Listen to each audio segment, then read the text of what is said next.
بسم اللہ الرحمن الرحیم۔ السلام علیکم تمام دوستوں کو رائز نیوز میں خوش آمدید۔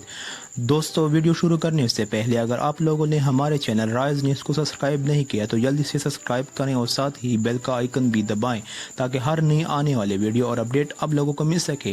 تو چلو دوستو، ویڈیو کو شروع کرتے ہیں۔ اگر کوئی تکلیف پہنچے تو حج کے خطبہ میں الشیخ محمد بن حسن الشیخ نے کہا ہے کہ مسلمان دوسرے مسلمان کا بھائی ہیں، مومن ایک دوسرے کے لیے مغفرت کی دعا کریں۔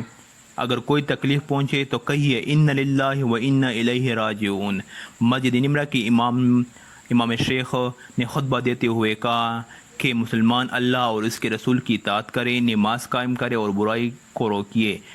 اہل ایمان اللہ سے رحمت مانگے، فرشتے اہل ایمان کی رحمت کی دعا کرتے ہیں۔ امام الشیخ حسن الشیخ نے کہا ہے کہ ہمیں اللہ کی رحمت کی طرف توجہ کرنا چاہیے، اپنے گناہوں سے توبہ کرو، اللہ کی رحمت کے دروازے کھلے ہیں۔